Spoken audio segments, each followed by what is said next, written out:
নমস্কার বন্ধুরা, আপনারা সবাই কেমন আছেন? আশা করছি ভালো আছেন। এই দেখুন, সকাল সকাল উঠেই আমি মাছ কাটতে বসে গেছি। এখন ঘড়িতে সকাল 6টা বাজে। আর দেখুন, আমি সকালে উঠেই মাছ কাটতে বসে গেছি। সকালে আগের দিন তো রাত্রে প্রচুর বৃষ্টি হয়েছিল, আর আপনাদের দাদা একদম জল নিকাশি, জল যে মানে বোল থেকে বেরোয় জল নিকাশি, সেই জল নিকাশির বাঁকি বসিয়েছিল। তাই সকাল সকাল সে বাঁকি ছেড়ে নিয়ে এসছে। কতগুলো মাছ পড়েছে দেখুন। আমি চিংড়ি মাছ কাটা অলরেডি আরম্ভ করে দিয়েছিলাম। আপনার দাদা বন্ধুদের সঙ্গে শেয়ার করবে না? আমি বললাম আচ্ছা, তাহলে তো ভিডিওটা করো।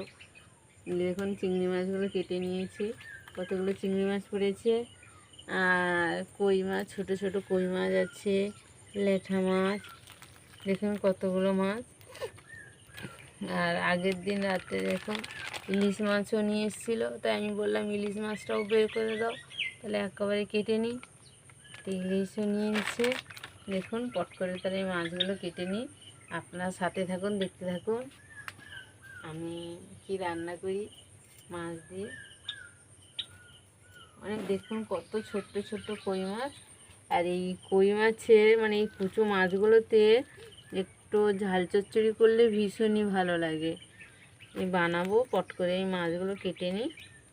এই কাটতে হবে না, শুধু জাস্ট এগুলো টিপে এই ভিতরে পিঠটা বের করে দিলেই মাছগুলো কাটা হয়ে যায়। হ্যাঁ, একটা মাছ কাটা হয়ে গেল।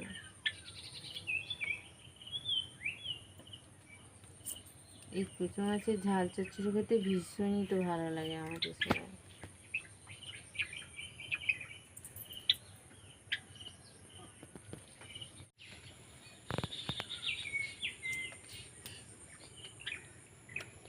এই ছোটো ছোটো ল্যাঠা মাছগুলো নেব না, ছোটো ছোটো ল্যাঠা মাছগুলো ছেড়ে দেবো, ও বড় হোক। এই না, যাচ্ছিস কোথায়? আরে ছোটো ছোটো ল্যাঠা মাছ তো হাত থেকে ফটফট করে পড়ে যাচ্ছে। ল্যাঠা মাছগুলো নেব না, এই কই মাছগুলোই শুধু রান্না করবো। মরে গেছে।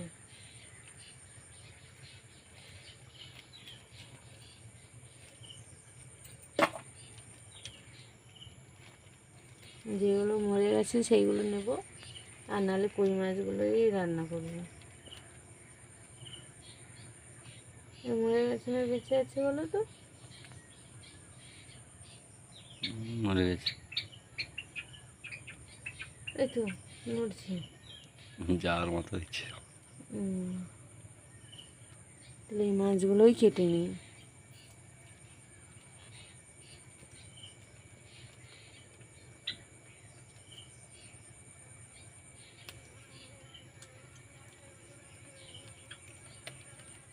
এই কুচো মাছগুলো কাটা হয়ে গেল, এই বাটা মাছটা কাটছি। আর এই মাছগুলোর গায়ে এখনও বরফ আছে, একটু পরে কাটবো। বাটা মাছটা কেটে এখন রেখে দেবো, একটু পরে ওই মাছটা কাটবো। আপনারা সাথে থাকুন, কেউ স্কিপ করে চলে যাবেন না। বাড়ির সকালে সমস্ত কাজকর্ম সেরে চলে এসেছি। এদিকে মাছেরও বরফ ছেড়ে গেছে, দেখুন মাছগুলো কত সুন্দর। এই যে একজোড়া ইলিশ, কত সুন্দর দেখুন। এই মাছটা কতটা চওড়া, মাছগুলো বেশ ভালোই। এবার মাছগুলো আমি সব ছাড়িয়ে নেবো প্রথমে। বাংলাদেশের জাতীয় ফুল কোনটি? বাংলাদেশের জাতীয় ফুল শাপলা। ফুলের কাজ কি? ফুলের কাজ হলো গাছের সৌন্দর্য বৃদ্ধি করা ও বীজ। ইলিশ মাছ এমন একটা মাছ, এর কোনো কিছুই ফেলা যায় না, এর আঁশও পর্যন্ত রান্না করা যায়। কিন্তু আমি আজকে রান্না করব না, ফেলে দেবো।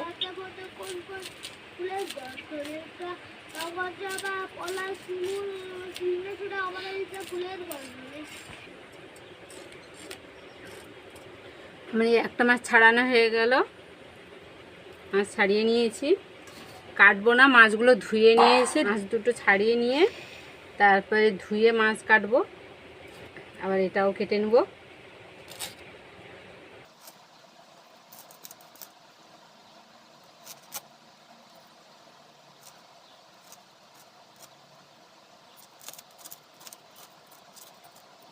দুটো মাছের আমার আঁশ ছাড়ানো হয়ে গেছে। এবার মাছগুলো ধুয়ে নিয়ে আসবো, ধুয়ে নিয়ে এসে তারপরে কাটবো। মাছ ধুয়ে নিয়ে আমি চলে এসেছি, তো মাছগুলো কেটে নেব।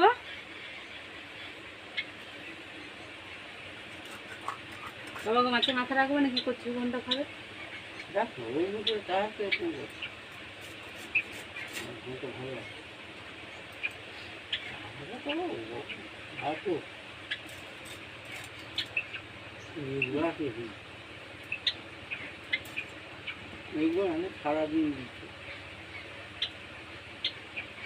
আমি মাছের একেবারে ফুলকো টুকরো বের করে দিয়ে একটা ধুয়ে নিয়ে চলে এসেছি।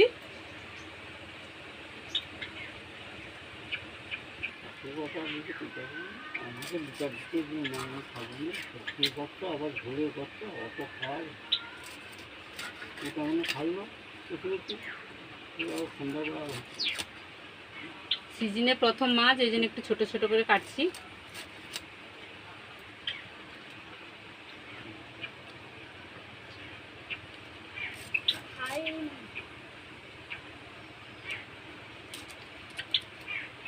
আর আমাদের এদিকে ইলিশের প্রচুর দাম, এখনও আমাদের এ সাইডে ওঠেনি। বাবারা বোনদের বাড়ি গেছিলো, সেখান থেকে নিয়ে এসছে মথুরাপুর থেকে। আর আমাদের এদিকে ইলিশের প্রচুর দাম। এই ইলিশের দাম মনে হয় কত করে নিয়েছে বাবা? 1000 টাকা, 800 টাকা খুঁটির বাজারে কি পাইকারি এসে পাইনি, যাই যখন পাইকারি এসেছি তারপরে সেই পাইকার যারা করে তারা আবার অন্য জায়গাতে ব্যবস্থা করে দিচ্ছে, 200 টাকা দেবে।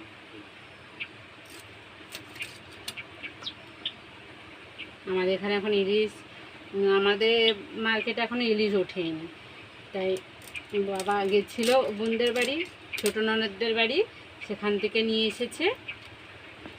সে মানে মাছের মার্কেট থেকে একদম নিয়ে এসছে, 800 টাকা করে নিয়েছে এই মাছগুলো। আমার মাছগুলো কাটা হয়ে গেছে।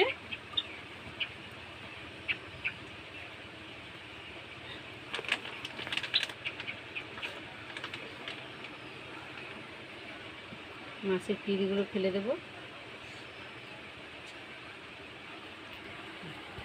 আমার এই যে মাছ কাটা হয়ে গেছে একেবারে, এবার একেবারে স্নান টান করে রান্নাঘরে দেখা হচ্ছে। আমি আমার রান্নাঘরে চলে এসেছি, আর যা যা রান্না করব সমস্ত কিছু রেডি করে নিয়েছি। আজকে রান্না করব কাঁঠাল দানার ভাজা, কুচো মাছের আলু দিয়ে ঝাল চচ্চড়ি করব, আর ইলিশ মাছের ভাপা বানাবো। তাহলে বন্ধুরা আপনারা প্রথম থেকে শেষ পর্যন্ত দেখতে থাকুন, আশা করি আপনাদের ভীষণই ভালো লাগবে। চলুন প্রথমে উনুনটা ধরিয়ে নিই। উনুনটা ধরিয়ে নিয়েছি, এবার কড়াটা বসিয়ে দেব। প্রথমে কাঁঠাল বীজটা সেদ্ধ করব, তাই কড়াতে জল দেব।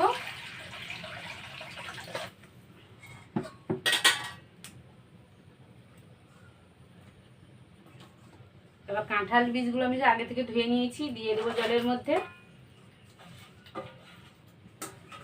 জলের মধ্যে দেবো লবণ, অল্প একটু হলুদ দেব, আর লবণের পরিমাণ একটু বেশি দিলে।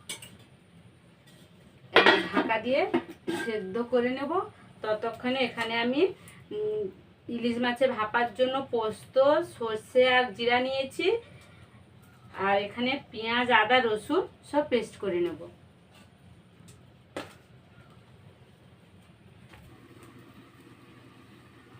আমি এই যে সমস্ত মশলাটা শিলনোড়ায় বেটে নিয়ে চলে এসেছি। এদিকে দেখি কতটা সেদ্ধ হলো। কাঁঠাল বীজগুলো আমার ভালোভাবে সেদ্ধ হয়ে গেছে, এবার নামিয়ে নেব।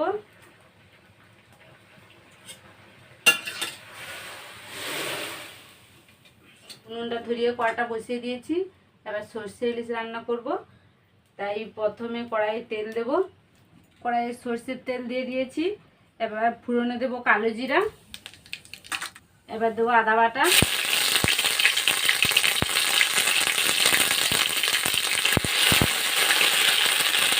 আদা দিয়ে একটু প্রচুর তেল সিদ্ধ, তাই অল্প একটু হলুদ দেবো।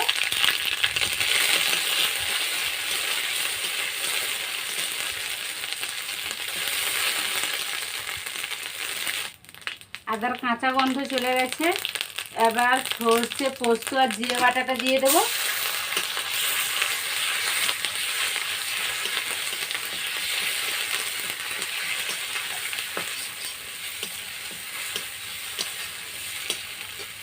এবার দেবো হলুদ গুঁড়ো, লঙ্কা গুঁড়ো। মাছে আমার হলুদ আর লবণ মাখানো আছে, এবার পরিমাণ মতো লবণ,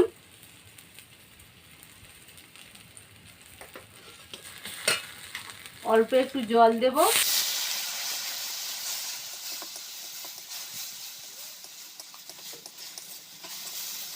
মশলাটা আমি হালকা একটু কষিয়ে নিয়েছি, বেশি কষলাম না। এবার জল দিয়ে দেব।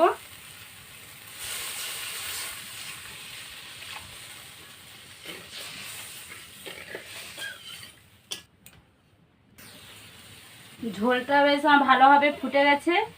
হলুদ লবণ মাখানো মাছগুলো এবার দিয়ে দেব।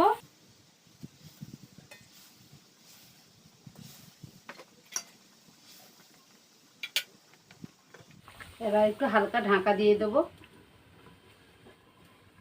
এবার ঢাকাটা খুলে দেখি। 3-4 মিনিট ধরে মাছটা বেশ ভালো করে ফুটিয়ে নিয়েছি। খুব একটা আঁচ দিইনি, কম হালকা আঁচে ফুটিয়ে নিয়েছি। এবার অল্প একটু চিনি দেব।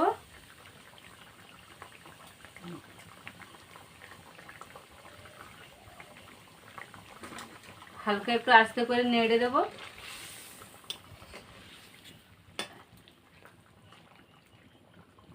তরকারিটা আমার প্রায় হয়েছে। নামানোর আগে অল্প কাঁচাটা দিয়ে দেব। এবার সর্ষের তেল দেব।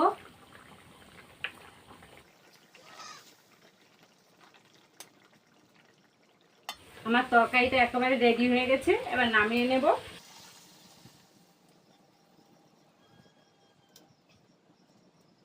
এবার আমি কাঁঠাল বীজ ভাজা করব। এই কড়াইয়ে প্রথম সর্ষের তেল দেব, ফোড়নে দেব কালো জিরা। এবার সেদ্ধ করা কাঁঠাল বীজগুলো দিয়ে দেব।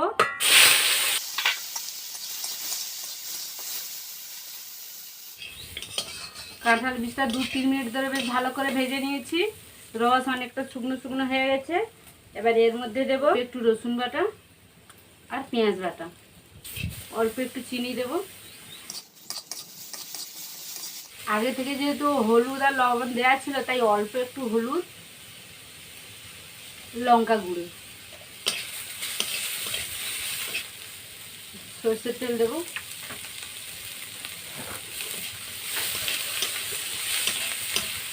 কাঁঠাল বীজটা আমার বেশ ভালো করে ভাজা হয়ে গেছে। নামানোর আগে অল্প একটু ভেজে রাখা জিরা গুঁড়ো দেব। এবার নামিয়ে নেব।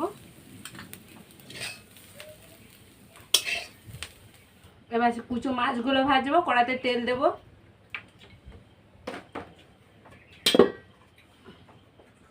মাছে হলুদ লবণ আগে থেকে মাখানো আছে, কড়ার মধ্যে দিয়ে দেব।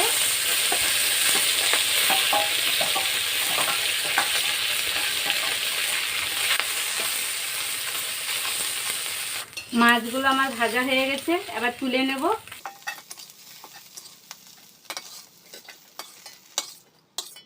এবার ওই মাছেরই তরকারি তুলবো, তাই কড়াইয়ে তেল দেব, সর্ষের তেল। ফোড়নে দেব 5 ফোড়ন। 5 ফোড়নটা বেশ ভালোভাবে ভাজা হয়ে গেছে, ভালো একটা ফ্লেভার ছাড়ছে। এবার দেব রসুন বাটা। রসুনটা বেশ আমার ভালো করে ভাজা হয়ে গেছে। এবার দেব পেঁয়াজ বাটা।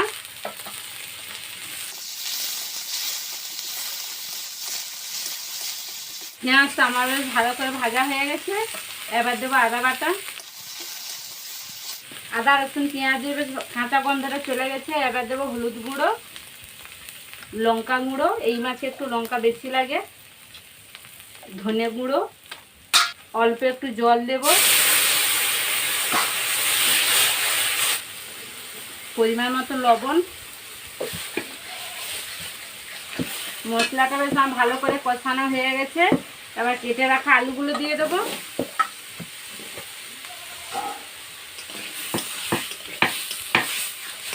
আলুটা বেশ ভালো করে কষিয়ে নিয়েছি। এবার জল দিয়ে দেব।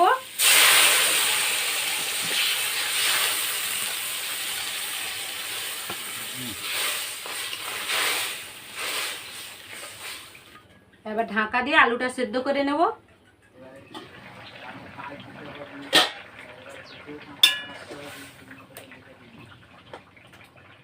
আমার আলুগুলো সেদ্ধ হয়ে গেছে, 2 মিনিটের মতো আমি আলু ফুটিয়েছি, আলুগুলো সেদ্ধ হয়ে গেছে। ভেজে রাখা মাছটা দিয়ে দেব।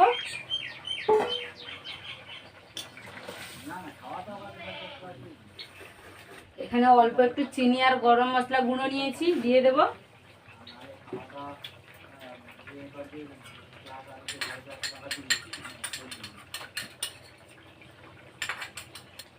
তরকারিটা আমার হয়ে গেছে, এবার নামিয়ে নেব।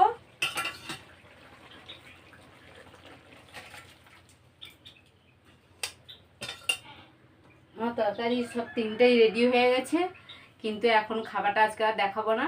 মাঠে যেহেতু কাজ হচ্ছে, সবাই মাঠে আছে, আর ইলিশ মাছ সবাই একসঙ্গে বসে খাওয়া দাওয়া হবে। আর ভিডিওগুলো ভালো লাগলে অবশ্যই একটি লাইক দেবেন, আর অবশ্যই সাবস্ক্রাইব করে আমার পাশে থাকবেন। তাহলে বন্ধুরা, টাটা।